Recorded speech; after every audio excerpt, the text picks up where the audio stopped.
Hello, hello, everybody. Thank you for joining us. Gather around, gather around. All right, I can see the comments going. Things have started, which is great. All right, okay. This is good. This is good. This is good. I need more people. Come on. Let's have some dance here. I hope you're enjoying this music as much as I do. All right, that's good. That's good. That's good. That's good. Okay, good evening, ladies and gentlemen. Thank you for joining us. I love the moment. This is so exciting. We have already like 14 comments, and I know you guys, you're going to like crowd us with a lot of comments, and we'll definitely get through them. Thank you very much for joining. I think I'm thinking about the next hour, hopefully not more, okay, but maybe a bit less, 15 minutes or so, or hour. So hopefully you have that time, because there will be a lot of interesting and good things. Just to let you know that we have, let's see, we have uh, yes, this is the title for our show, Improv for Resilience. And I'm not the only one tonight, because I did not want to turn it into a typical live stream that I do on the page, The Heartbeat of Ukraine, because tonight I want to give you a lot of values. And so I invited a good person, a very special person, because we've met at a international network of Applied Improvisation. She's one of the founding members of that organization. And she's a leader in using expressive arts in the, hold on, I have a huge text here. So she's just a lot, she's got a lot going, okay? And I want you to understand why I invited her, because this lady is very special to my heart. She's a leader in using expressive arts in organizational learning and development, including improvisational theater, dance and movement, and somatic coaching techniques. She's principal of Dramatic Strides Consulting, specializing in leadership development, communication skills, team building, and creative decision-making techniques that help people and organizations move towards together. She's passionate about international improv, and she's the founder of Zoomers to Boomers Improv. So, ladies and gentlemen, please welcome Yael Schy. Hello, everybody. And I am coming to you from Alameda, California, which is an island in the San Francisco Bay off of Oakland in the East Bay. And I'm really happy to be here. So, what time is it now there? It is a little after 10 o'clock in the morning in California. Good. And what time is it in Kyiv, Serge? Well, it's 8 o'clock p.m. So it's already a bit dark outside. So, yeah. Anyway, but I'm still up, kicking, and I'm very happy that we finally got to run it. So tell me, basically, Yael, as we spoke, a lot in the past week or so, to get to know each other closer, and we brainstormed, and we got a lot of interesting common thoughts on the improv, and that's where this idea, this idea for this project has come up. What connects you to what is happening in Ukraine? What brings you into the picture, as far as why does it touch you? So when the war started, I mean, I had been in touch with Serge before then, because we met through the International Applied Improvisation Network conference last year, which was virtual. And we were planning to do some workshops or projects together, because we connected online. And then the war hit, and it hit me very hard, even all the way over here in the United States. Because I'm an American of Ukrainian Jewish heritage. Both of my grandparents on my mother's side were born in small villages in Ukraine. And my other two grandparents are also from Eastern Europe, from Poland and Lithuania. So I'm 100% Eastern European Jewish heritage. My grandparents left before World War II, which is what saved their lives. And if it were not for that, it could be me in Ukraine right now. And so it hit me very hard. And I really connected with Serzh and what he was going through, and his incredible commitment and bravery in stepping forward as a soldier at age 50. I hope you don't mind me saying that. No, not at all. But taking that step, and as someone who I have come to know as a gentle soul, as an improviser whose passion is making people laugh, and improv is my passion. My passion is using improv as a tool to bring people together. That's why I use it for both international and intergenerational connection. Our Zoomers to Boomers improv program connects people of all ages around the world, from age 13 up to 80 something. Yep. And so, knowing this gentle soul, this improviser who loves to make people laugh, is now having to be a soldier and checking on him every day, making sure he's okay. And I also, maybe we'll share a little later in the broadcast, when I am faced with emotions, I process them through the arts, whether it's improv or dance or song or poetry. So I wrote a song about what I was experiencing, all these conflicting emotions about what was going on in Ukraine.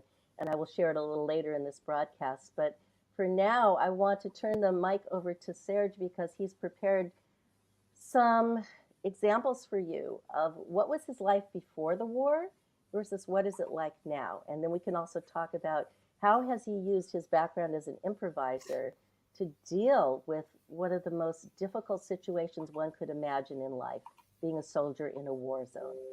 So Serzh, over to you. Well, friends, yes, I have prepared a little bit of visual for you, so you kind of get the idea what kind of a drastic change sometimes happens in life, and what happened to me. And we want to build our conversation based on this change, because the change and the attitude to change, this is what improv is really helping to prepare you for, because you never know when and what kind of change may happen in your life. And so now I want to play a little video. Just keep in mind that this could be a little louder than what we speak. So make sure this is not too loud for you, but be prepared for it. But this is 1 minute video of me doing my typical thing, okay?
All right, that's me where I belong. And some of the pictures that I will show right now, which we can talk over and discuss, and I can give you some examples and explanations. But this video was a video of basically my project Game of Rules, which I do a lot for young people, which is basically the creative and fun way to show them what applied improv and how does it apply through fun, help them to understand how it applies in their lives as far as gaining some principles, developing some soft skills. So right now I'll get a little music going, and we'll show you a couple of pictures, and This one is a light one. Okay. So I can see some comments. So if you have some questions, don't put them now. There will be some time for questions, so we don't lose them in the thread. And definitely you'll be able to ask some of those questions. But right now, I want to show you my life before.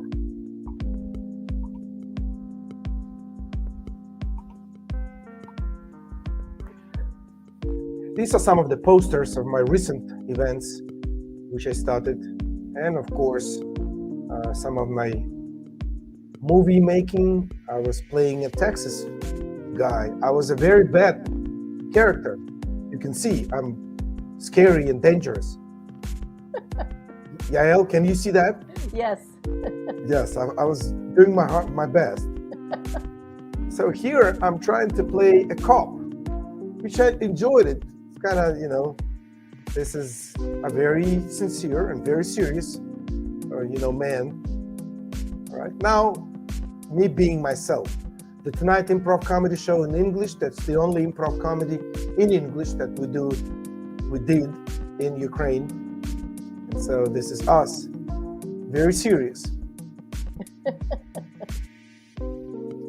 Here too. And some of the big gigs that we did at the big concert hall. This was me hosting a big international conference right in the heart of Kyiv. This is me doing workshops. I love helping people. This is me again doing the workshops, corporate workshops, to improvise, team buildings through improv, a lot of interesting things.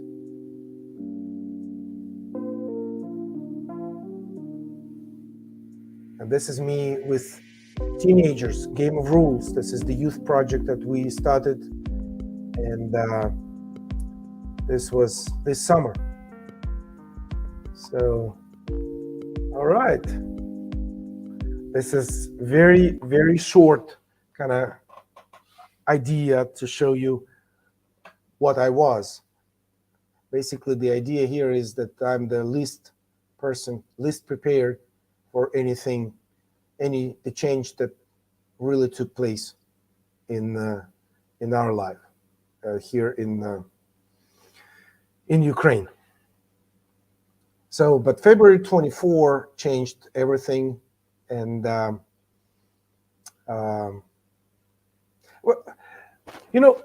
there's an interesting thing for us. January, February, and even December and November was not an issue of if something like this happens.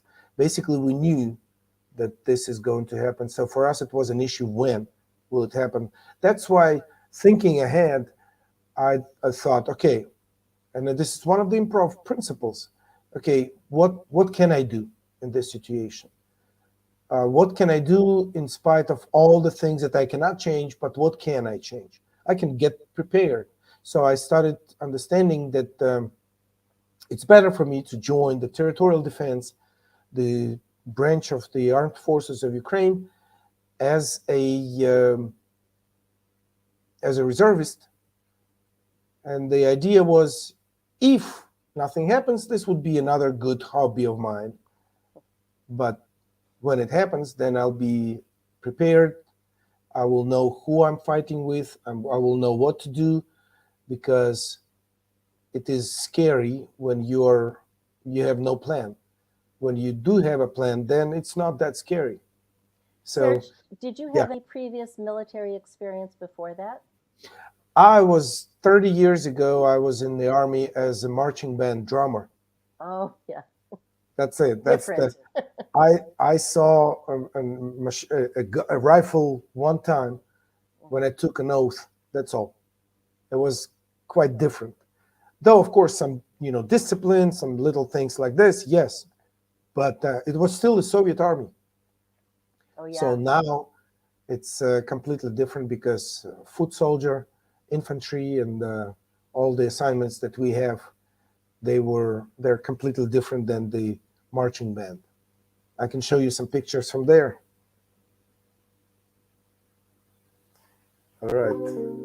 I think the music is a good thing here. So I want to show you a couple of pictures. Some of you have seen it, but just to show you where I am, where I was these past several weeks. This is Irpin, one of the towns in Irpin and Bucha. These are the towns right now. They're all over the news. This is me digging the trenches. My favorite thing to do, you know, blah, blah, blah. Some coffee time. And of course, our little friends. There were a lot of abandoned dogs. And so we loved them. Actually, we have evacuated this dog. So this is us together hiding from the shelling.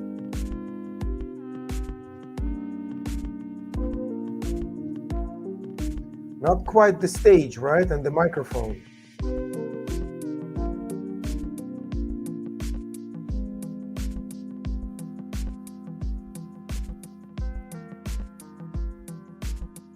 And now the toy guns. But somehow, you know, being a, you know, humor guy was good to help. It helps me to cheer them up as well. This is actually the bridge that maybe many have seen on pictures with a lot of evacuation people. And so this is the bridge that was blown up when the Russians were just coming straight road to Kiev, just like 2 miles away. So now this is the moment when we were already leaving that place. So no Russians behind, just the place that we need to rebuild, which was a good thing. So we were happy about this.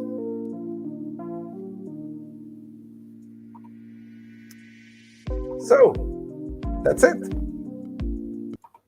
So it is a huge contrast.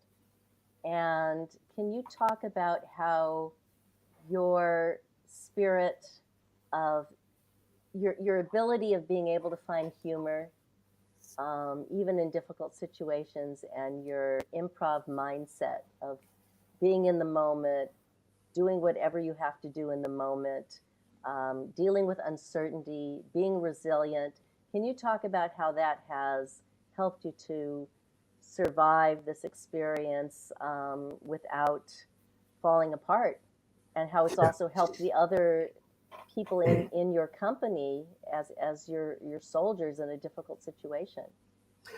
Yael, you know very well, and those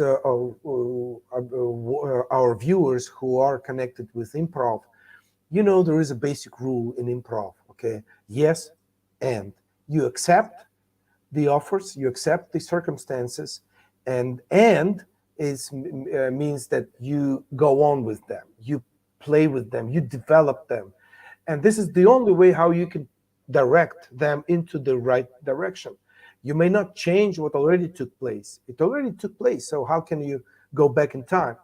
But you can minimize or you can redirect some of those things to a different direction, and this is where you can really influence. So improv, you know, one of the things that why I love improv so much, that it changes the mindset. It's not like I think, okay, so the improv teaches this, and then, you know, it's on the subconscious. It's like right there. It's the new neural connections that you know, the mindset, where the paradigm, where you're transformed. Improv transforms. And so me being in improv since 2009, I believe this is the only way what really helped me to cope with the thing and adopt as fast as I did. You know, so yes, and so accepting, which is very tough in many cases. That's true, and because it involves emotional. You know, you don't have to like what happens, but you need to. The faster you admit that, okay, the rules changed, the reality changed, and so this is the attitude. Like you, Yael, you deal with improv.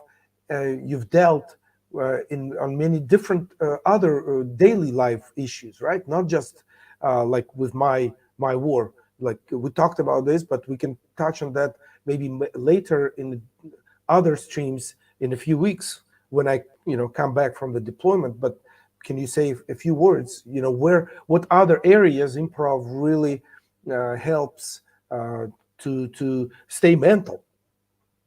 Yeah, I think, at difficult times in my life, for example, I went through a very, very difficult divorce about 10 years ago. And improv and dance, my two passions, literally saved my life. I don't know what I would have done without them. On days when I could barely, get up and get dressed, going out and improvising and laughing and crying and all the different emotions, the type of improv that I've been taught and that I really love. It's not always funny. It can be very serious, very poignant. And it gave me an outlet for those emotions, as well as dancing. And then when the pandemic hit, the type of dancing I do is social partner dancing, like swing and tango. And guess what? Pandemic could not do that, could not do improv in person. I direct a musical improv troupe where we create Broadway style musicals in the moment based on an audience suggestion. Pandemic, those of you who tried to sing together on Zoom, you know how hard that is. So my troupe has been on hiatus for 2 years. Although we have a festival coming up live, yay, finally, but we couldn't really do anything. So, and I also lost my job in the pandemic because of a COVID cutback. So suddenly I was out of work, could not pursue my passions of live improv or social partner dancing. So what do I do? And I was pretty depressed at first. And then I realized that, taking an improv mindset and pivoting in the moment was what I needed to do. And I began teaching improv online, and I followed my dream of connecting people in different age groups and different countries. I tried to get a sponsor. I had 2 different theater companies turn me down. A senior theater company who said, no, we only work with people over the age of 50. We're not interested in younger people. And another theater company that said, well, we're interested in kids, but we're not interested in seniors. I said, oh my gosh, that's the problem in the world is we compartmentalize people in different groups and we don't bring people together. And then I thought, you know what? I'll do it myself. I've got Zoom. Did it myself. And so I had to pivot and change and work with what I had, which is the improv mindset. This is such a great example, because I've always thought in my mind, back in 2009 when I started the Improv Club, first one, Improv Comedy project here in Ukraine, I was like thinking, okay, so here's the proactive mindset. If you're not hired by any theater, oh well, why not start your own? That's it. This is the thing. I'm always surprised when people say, oh, I can find a job, or I can do this, or I cannot do this, and there seems like they're not doing much. Okay, but I'm like, okay, so they don't hire you. Why don't you start something to hire others? But then, of course, it takes the responsibility on you. It puts the responsibility on you, because when you are blaming others, then you kind of leave the responsibility over them. It's like, no, I'm good. I'm like, okay, they didn't like my resume because they're stupid, But there are tons of reasons why they didn't like your resume. Maybe they just didn't read it because they lost it. Okay, so that's where, improv mindset, and as far as cheering up others, basically somehow there is a strength for me because of improv, because of understanding that there are things I cannot change. I cannot change when this war ends. I cannot change how does it end. I cannot change where does it go on, or where does it happen. So I thought, okay, so I cannot change this. What can I change? And I understood that the minimum thing I can do is to uh, to be of support to my fellow soldiers, my fellow brothers, cheer them up as much as I can, because just smiling at them, you know, they they uh, they call me with the code name. All the soldiers have code names and stuff, and so my code name is Charismat, or charismatic, or charismat. So this is the guy who is charismatic, or charismat, and it's a noun. Okay, so basically they gave this name to me because seems like I'm smiling all the time. I'm kind of, doesn't mean that I don't get sad. Doesn't mean, in some of my live streams, you people have seen that, I get emotional in some ways. But somehow when I'm deployed, somehow when I'm out there, though I may get scared, though I may get fear, you, it's just I don't know how to act other ways, but just supporting others, and you know not being silly necessarily, but just smiling, just asking, hey, how's it going, you know how things are going. And sometimes humor comes, of course, and sometimes I make them laugh, not because I try hard, but it happens. Actually, humor is trained. You can train your humor as well. So this is what's the mindset. Yeah. You've seen some comments here. They're very yeah. Of course, people now like it charismatic, But I was wondering why in English there is no word. Charismatic is like It's an adjective. is an adjective, not a noun. What would be the noun? We don't have one. In our language A we have, charismatic person. yes. So in our language we do have a noun, charismat. So it's the charismatic person, charismat. All right. So Serzh, all right. can you talk a bit about how you've been able to keep your humanity when you have to go there and you have to carry a gun and people are trying to kill you and you might have to kill them? I have to admit that in some of your posts, I was worried about you because, and some of it might have been the translation from Ukrainian to English, because there was very kind of warlike language of, we're going to kill them, we're going to get them. And I thought, oh my goodness, how is that impacting you as a gentle person? And then I realized, again, some of it could be the translation, and some of it is just when you're a soldier, you have to compartmentalize. You have to have that mindset and do what you need to do in the moment, just as you do on stage, right? Yep. But that doesn't have to affect you inside. I was relieved when I heard you talking in some of your live streams about, someone asked you, I think, how do you keep from hating the Russians? And you said that hate doesn't solve anything. Yeah. And I was relieved when I heard you say that. Do you want to talk about that, about how you keep your humanity? When it was my choice on February 24, when I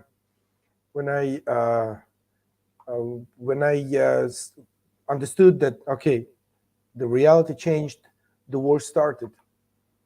I did one live stream right there in the morning in English and one live stream in Ukrainian, addressing. So the English was on the heartbeat of Ukraine, and the Ukrainian one was on my own profile.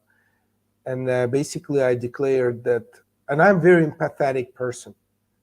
Sometimes I suffer from that because some of us very empathetic people, are taken advantage of often. But I'm empathetic, which helps me in my people work with people. But I declared that this is the end for my empathy so far, for now, for this season.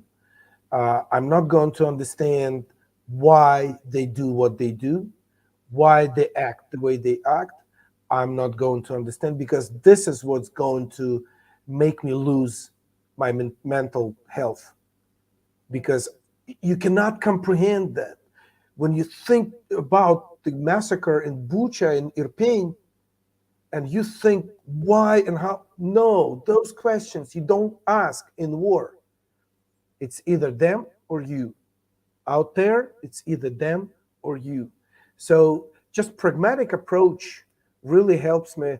Maybe this is something that, I'm being an actor as well. It helps me to switch from my daily life to stage, because on stage usually people don't care what problems you've had, what issues you've had.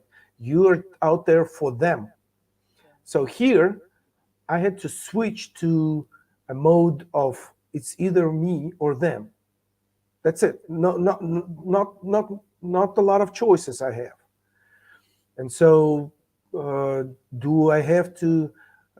I just understood that I'm not going to ask, those questions that would be stupid in the time of war. I don't want to. I don't care why they are what they are, what kind of difficult upraising or social or whatever they have. Now while they're on our soil, they must die or leave. There are no many choices. That's it. I mean, they may surrender. That's another thing, of course. But unless they do that, they either leave or die. This is war. Yeah. And there is no time to talk there, or you just respond, you just react. And uh, so this is it. Because especially it strengthens when you've been shot at, and when you've been shelled at, when when you had a phosphorus bomb blowing up over your head and falling, several feet away from you. Just all those things, it just strengthens you in your belief that yes, it does makes you stronger, but it definitely does influence you, your heart. And that's why so many, men and women coming from wars, they change. Yeah. So keeping the heart, that it is a challenge. It's a daily work. Yeah. How do you feel it has affected you for the long term? I hope it hasn't changed. It hasn't changed me that much. If I got a chance to do, an event right now, or uh, there, I would probably be the same. But again, uh, am I the one to tell? Right. That's another thing. The, one of the things I believe that improv comedy or applied improv is helping to develop is the emotional intelligence, being able to comprehend what's happening in your heart and your emotions. So I hope that I will be noticing things and changes, or I will be open to the signs that other people give me when things start happening. Because definitely, just like on the road when you drive, the signs help you understand where you are, if you're going astray or you are on the right path, all that. So the same thing here. There are many different signs. Learning to read the signs and not ignoring them. Probably that's another thing that improv helps you to understand, because you usually play with other people. One of the best things in improv is that you play with other people, and the things that they do, if you don't notice, you lose a gift that could really help you take the story into a better direction. So when you're self-obsessed, self-centered, you lose a lot. So, but when you're open, and when you're training to be open to listening and seeing and watching, observing the reactions and the words and the hints, the clues from other people, this is something that helps you to reshape and adopt real fast. Right. You know. Yeah, that's what improv and emotional intelligence have in common. That's why improv is such a good tool for teaching emotional intelligence, that combination of self awareness and awareness of others and compassion and empathy for others. So, do you want to talk about the project that we've been talking about and the dream you have for Improv for Resilience and your world tour and how you hope to help rebuild your country through applied improvisation of helping veterans of the war, refugees, children who've been impacted? Can you please share that dream? All through the two deployments that we had, uh, each deployment lasted about 16, 17 days, in the past of 40, 42 days, right? Um, I, I always kept thinking about, okay, so what am I going to do next? Uh, you know, Entertainment necessarily is not is not going to be in priority as it is. Yes, entertainment helps, but it will take some time for that as well. So the social, the therapeutical, what's the word? Therapeutic. Therapeutic approach. This is going to be a very much needed issue, because like PTSD is not going to be only the soldiers' issue, because of so many civilians have suffered. PTSD will be a very, very spread out issue. People will not even understand, and people will not even, they will try to hide it and keep it down, but it will be there. So, one of the thoughts I had was, we jokingly talked about the tour. Many people said, "Yeah, come to our area and this country and this place and that here and there." And I was thinking maybe this would be a good idea. Of course, this will happen after war when I'm relieved, off of my duty. But I was thinking, okay, so what's the point? And I thought, just to go around the world and tell the story, okay, that could help. That could be an interesting thing. In fact, entertaining, because the stories will of course contain some fun and contain some improvisational games and stuff. But can I do more? Can I use it for better, even greater cause? And I thought, developing the improv studios as a way of helping people to join and go through the issues, because improv is doesn't require necessarily a coach necessarily. I mean, the coach helps if the improv instructor is trained in that, and the applied improvisators, they are the ones they have educations in many different things than just the stage and theater. Their psychology or sociology, social work, and a lot of different aspects, medical, and all that stuff. And so the way applied improv works is when you set up studios where people study not to be actors, but they take courses to help themselves. And a good facilitator and a good applied improv facilitator is the one that leads the people through the process, lets them experience the change, and let them transform through the process of playing or being funny, through the process of being funny, because improv is funny. And so the laughter and the issues and soft skills that people develop, the neuroplasticity or adaptability, being able to accept the new realities, because many people will still live in the paradigm before February 24. They will still regret, and it's a heavy thing. Yeah. But we know, those especially who are into neuroscience, we know that emotions are very influenced by our thoughts.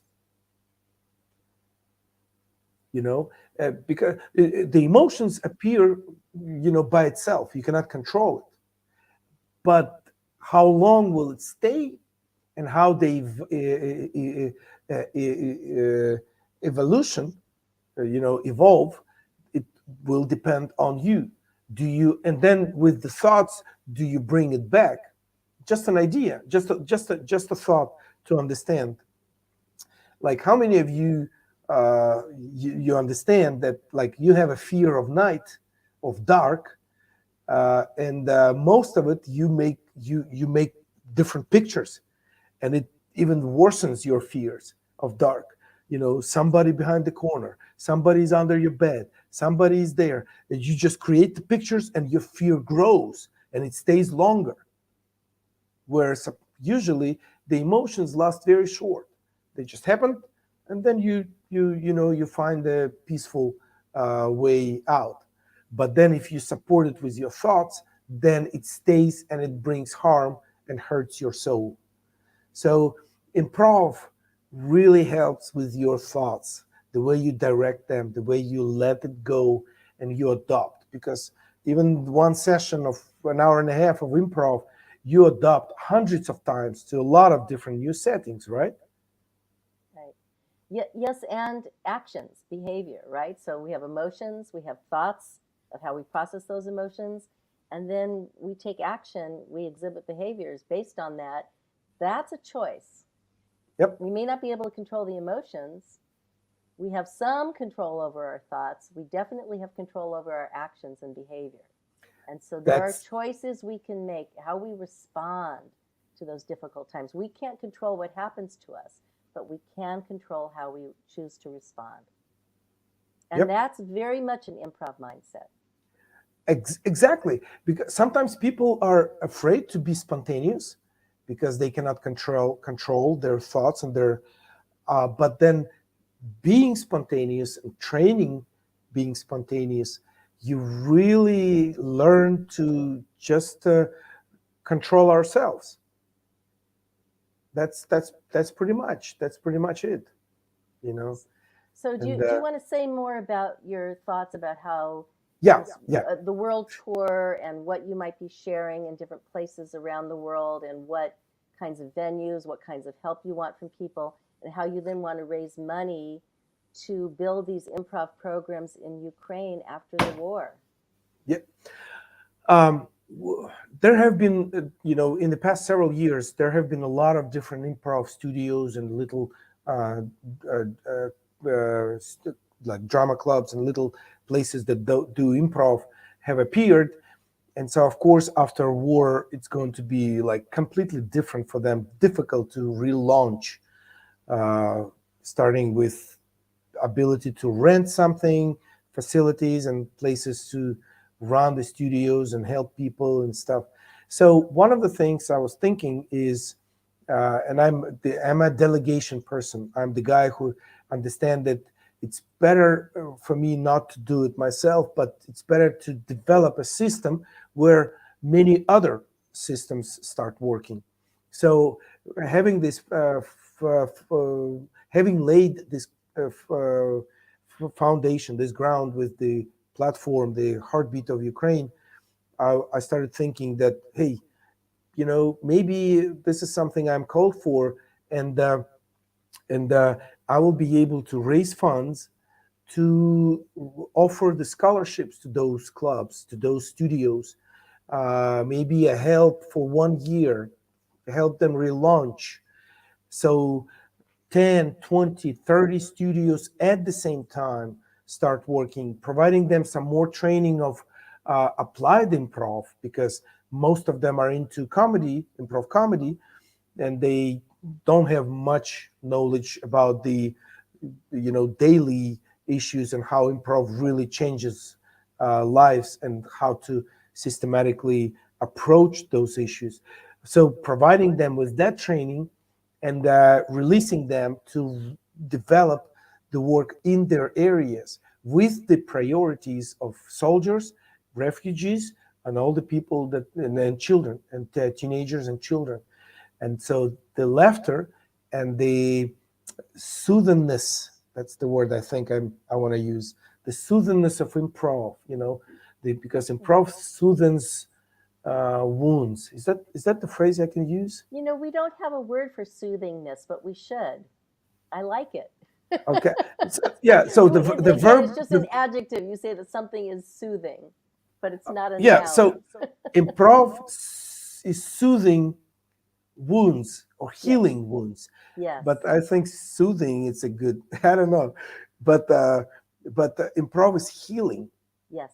And when through the laughter, through playing different characters, through going through a lot of issues, and uh, like in my course, I talk about this, that playing one improv night, one improv session, you have so many different issues that are being influenced at the same time.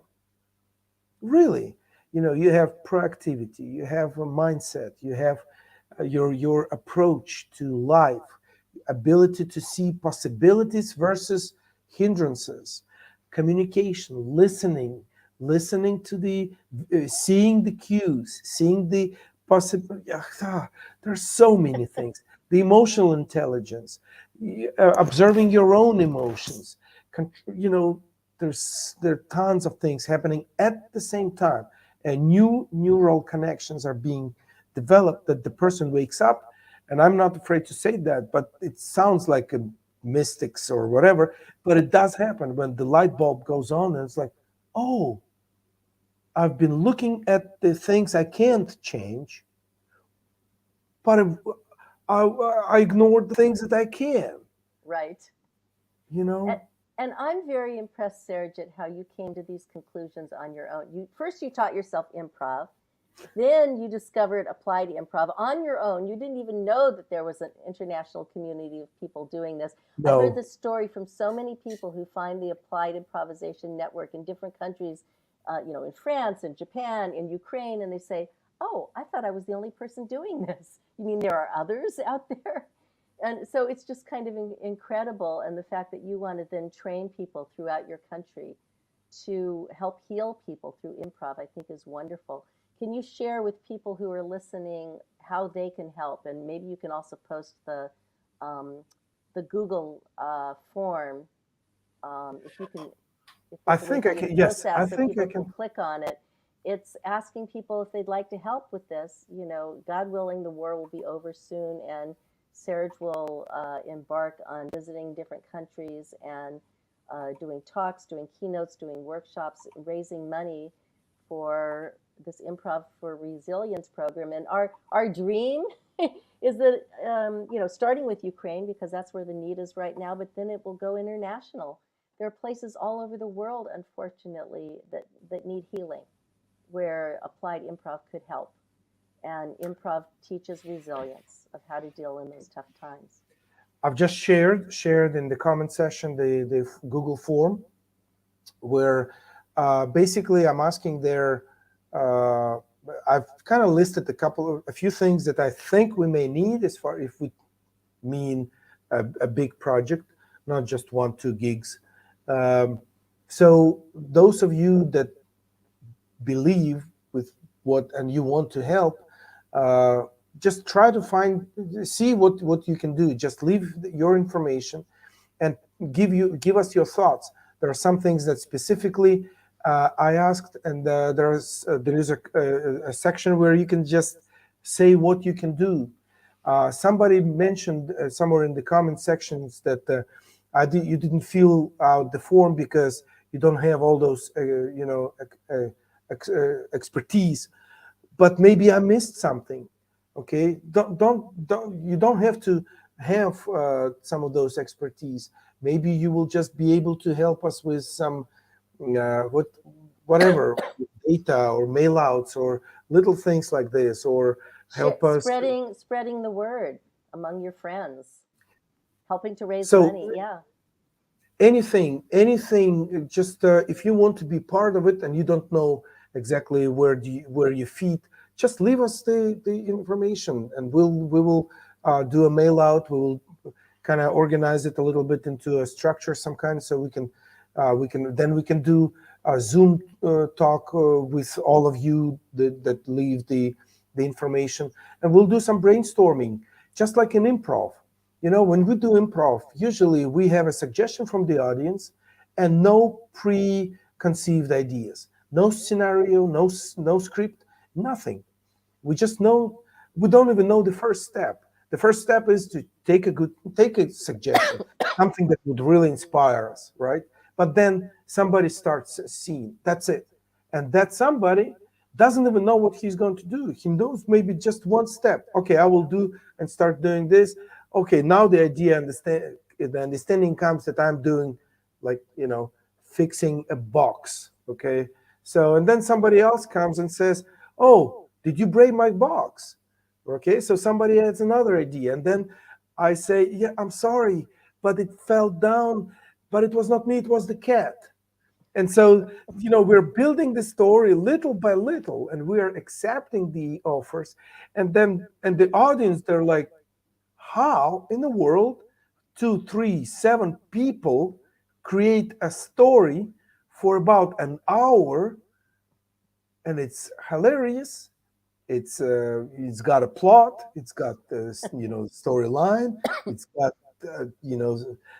all of those things. So the same thing here, same thing with the brainstorming, same thing with the birthing a new project. We don't know all of the ideas, we don't know all how it's going to be, but we're open to accept the ideas to see where we start. We kind of think we know what would be the first steps, but we are open for other ideas which would be able to, which could really enhance our initial idea, or even could change or redirect us a little into a more effective way. Yes, and Serge, you had a really deep impact on me because I'm the kind of person who loves to dream. I'm great on ideas. And then I sometimes get stalled in actually taking the next step and implementing them. I'm great at coming up with excuses or procrastinating. Some of you out there might have a similar problem. And, Serge said to me the other day, why are we waiting? Let's do this now. Let's do a broadcast. I'm home. I'm going to go back out on deployment. Every time I go out, I don't know what's going to happen. I don't know if I'll be coming back. So we need to seize the moment. We need to do whatever we can now. And it was like a wake-up call for me. It was like, oh my God, he's absolutely right. And I need to start acting on my dreams and to help other people with their dreams. And the time is now. And I'm hoping that when this war is over and we are halfway or succeeding in the fundraising and stuff, we will adopt other projects, like one of the projects that you Yael said, which what you do, right? What's the boomer? The Zoomers to Boomers Zoomers to improv. Boomers, yes. And Zoomers is not the users of Zoom, right? No, it's young people. It's Generation Z. Okay, yeah, that's the thing. So, but Zoomers, it sounds like, oh, those that are on the Zoom all the time. It's like, yeah, Zoomers to Boomers. This is a generational issue, which is huge. This surpasses all the nationalities, all the cultures. And this is me, sociologist of culture, is speaking. Because there are so many subcultures and different issues that could be very well dealt through improv. Right. And we have a colleague in the Applied Improv Network, Don Wiseman. I don't know if Don is watching right now, but he wrote a book called Improv for Democracy.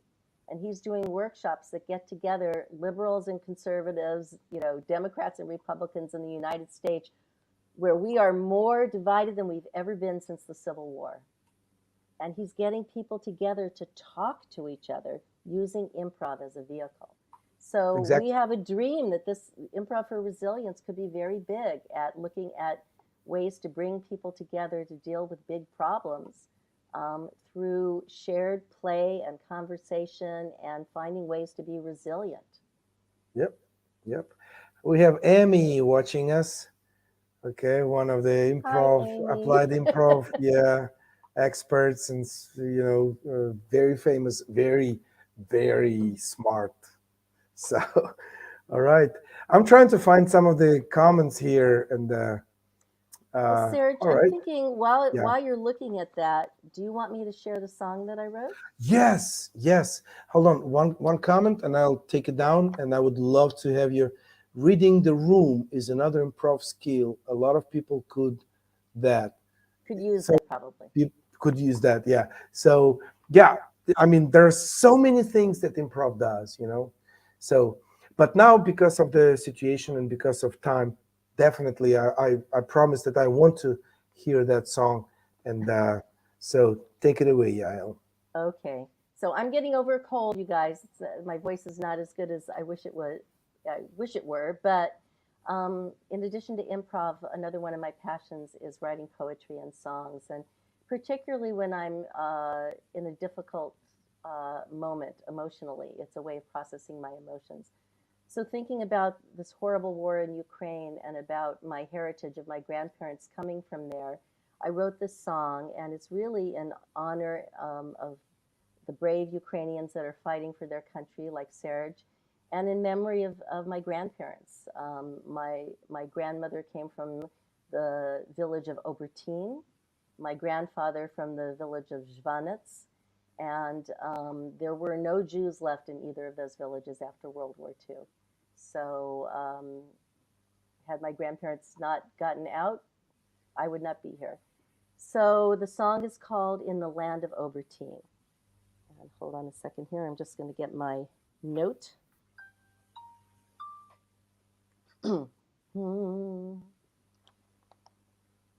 Each day I check the news and see destruction, death, and pain as Russian bombs rain down upon civilians in Ukraine. I cannot simply turn away from what I've heard and seen, for my people came from Zhvanets and the town of Obertin. Obertin, Obertin, my heart is with the land of Obertin.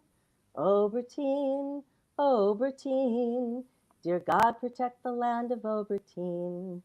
The images before my eyes I scarcely can believe, as innocents are fleeing from Odessa and from Kiev. I'm watching from a distance, but I know what could have been. If not for a small twist of fate, I'd be in Obertin. Obertin, Obertin, my heart is with the land of Obertin. Obertin, Obertin, dear God, protect the land of Obertin. I feel a strange connection as I tune into the news. My grandparents both fled that place. It was not safe for Jews. And most of those who stayed behind are no more to be seen. Few Jews were spared in Zhvanets or the town of Obertin. Obertin, Obertin, my heart is with the land of Obertin. Obertin, Obertin, dear God, protect the land of Obertin. And yet I feel attached to this far land of my descent. My heart is filled with pride for their brave Jewish president. My grandparents would not believe, they could not have foreseen that such a thing could happen in the land of Obertin. Obertin, Obertin, my heart is with the land of Obertin. Obertin, Obertin, dear God, protect the land of Obertin. I often feel helpless as I watch this war unfold. My heart is with the people of Ukraine as they stand bold. The past 2 years I've struggled through pandemic quarantine, but my life would be much harder if I were in Obertin. Obertin, Obertin, my heart is with the land of Obertin. Obertin, Obertin, dear God, protect the land of Obertin. I try my best to give support. I'm doing what I can, although I am so far away from my ancestral land. My friends all shake their heads, not understanding what I mean. This war has hit me hard from all the way in Obertin. Obertin, Obertin, my heart is with the land of Obertin. Obertin, Obertin, dear God, protect the land of Obertin. I send my prayers to all the people, children, husbands, wives, to those who fight and those who fled, and those who gave their lives. When tyrants unleash terror, with their evil war machine. It's innocents who suffer in the land of Obertine. Obertine, Obertine, my heart is with the land of Obertine. Obertine, Obertine, dear God, protect the land of Obertine. Obertine, Obertine, my heart is with the land of Obertine. Obertine, Obertine, dear God, protect the land of Obertine. Wow, wow, wow! It touched my heart. Thank you. This is so this is so good. Thank you, thank you. You've got so much in the text, in the meaning. Thank you. Appreciate that very much. You're welcome. Thank you Uh, for listening. well, if there is something good to listen to, I'm always ear. I'm all ears, you know. So thank you. Appreciate that. Well, ladies and gentlemen, we, as I've promised, we're at the 1 hour exactly, 1 hour and 2 minutes. So perhaps I can see some of your suggestions. What we can do as far as going to some of foundations, and some names are brought up. I will definitely follow up on that. I will see. But perhaps you have some questions right now, and uh, yes, there are some responses to your singing. Thank you. Right. Yes, I'll definitely. This is something I want to use. I want to get some of the responses. I want you to see them. Thank you so much, everybody. Yes, yes, yes. I want to make sure you see it. Okay. Thank you. All right. Thank you, guys. Thank you very much. You've been very, very responsive. So I have shared the link, and I have shared the link before on the page, The Heartbeat of Ukraine. And so please, even if you know that you want to be part of it somehow, you don't know how, just just leave the information, and then we'll follow through and see how we can collaborate in some of those things. You know, some people we may need is somebody who knows how to create the fundraising proposals, the way to the right people, or to the right organizations or businesses, or so this is definitely one of the networking, the power of network. This is something we need. And if you have connections to universities, churches, synagogues, theaters that might want to host a talk by Serzh and or a workshop, it could be a keynote, it could be a workshop, an applied improv workshop. So starting to approach organizations that might sponsor him to do a presentation or a workshop, that's a place to start, as well as foundations for funding. Sure. Exactly. Thank you. And that there are more options there on the form. So just go take a look, leave us your info, and we'll continue. We'll pick up from there, and we'll continue, because at least now we will have it in one place, and we'll be able to talk. Okay, Emmy, I'll see what I can do. That would be so good for so many groups that I know. Thank you, Emmy. Thank you. We need a grant writer. That's the word I was using. I was looking for. Yes. So Kathy, even you may not be the one, but just fill out the form, because maybe your brain will generate some good thoughts that we may skip and meet. And we may need to form a nonprofit or an NGO if you register it in Ukraine, so that we can accept grant funds. That might be one of the next steps. Somebody who has the knowledge of how to do that would be helpful. Yes. So anything, grant writing is a huge art form. Hats off to anyone that does it.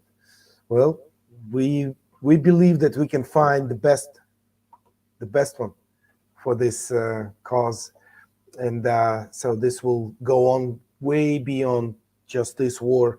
This will go on to impact thousands and hundreds of thousands, millions of people. So, Kathy says, I'm not a great writer. I used to be a bookkeeper for a nonprofit. There you have it. We will need a bookkeeper. There you have it. We want to make it as transparent as possible. We want to make it, as solid. So anyway, we can keep on talking about this, but we value your time. And we just want to say that thank you very much for your participation. Yael, thank you for this great, insightful conversation. I loved it, because as much as my solo live streams, they're a bit different thing. Here we're talking business. We're talking about something systematic. We're talking about something big, and we're talking about something that so many different people from around the world can participate. And this is awesome. I love it. I'm so thrilled and excited. And tomorrow I'm going to be, back to the base reporting. And now I've got these thoughts that are inspiring me, We will all be keeping you in our prayers and our hearts, Serzh, as well as the other people that you are fighting with. And Dziękuję, druže. Did I say it right? Thank you, my friend. Dziękuję. Dziękuję, druže. Yes? Yep. Yeah. Thank you, my friend. Dziękuję, druže. And we should all say, Slava Ukraini. Glory to Slava, Ukraine. Героям слава. Слава Україні, героям слава. We will win. Definitely we will overcome. Thank you very much, everybody. Good night. Have a good night.